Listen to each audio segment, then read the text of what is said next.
Hello, this is Candace with MySpockLife.com. Let's talk about how to be a good traveler. I recently had an experience where a couple of people came to visit me.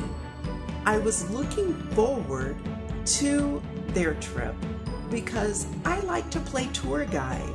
I like to see what people want to do in a city where I live or where I've traveled in, and I want to share it with them. If they don't know, I can make recommendations and we'll go explore the town together. Well, this did not go exactly as planned. In fact, it's one of the few times when I've been so happy to see somebody go. What happened? They didn't like anything. Nothing was to their expectation.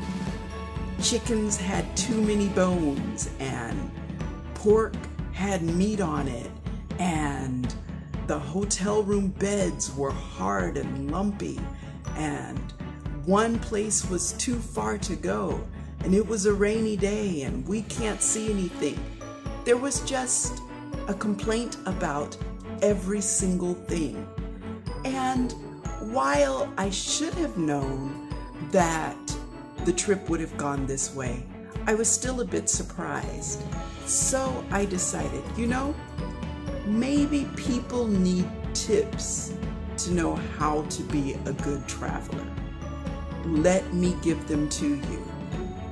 How to be a good traveler in 5 easy steps.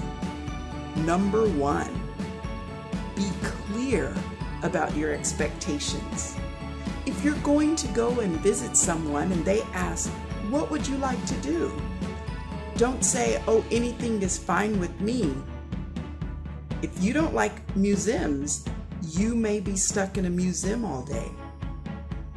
Research a little and find out some places you might actually like to go.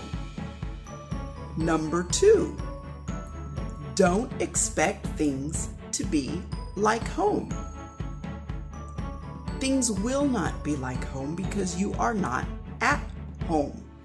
You are traveling to experience new things, to meet new people, to do something different. If you wanted home, stay home. There will be times where places are so overcrowded, it will drive you nuts. But we could have stayed home and sat on our sofa and watched the latest TV show. So be prepared for things to be different. Number 3, be open to trying new things. As I mentioned, the guys did not like chicken with bones and skin on it. They didn't like pork with big pieces of bone stuck in it. Sometimes other countries do things that our country has forgotten to do or has moved past. When you travel, it may seem like you're going into the past instead of stepping into the future. Be open to trying new things.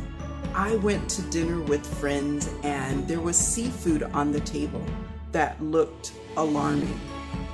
I am not a seafood eater in general, but they were kind enough to take me to the restaurant and kind enough to pay. It was a very nice place. So I decided I would try the dishes, and I did, and I enjoyed it. And we had a great time together. Number 4, always have a plan B. If things aren't going the way you expected, offer other suggestions. I always have a plan B, C, or D whenever I'm traveling. If you're traveling with children and your plane is delayed, have pen and paper. Remember some games that the children can play. Have a magazine. I always have many books on my phone so I can pull it out and start reading a new book if I happen to be somewhere where my plans change. And number 5, be gracious.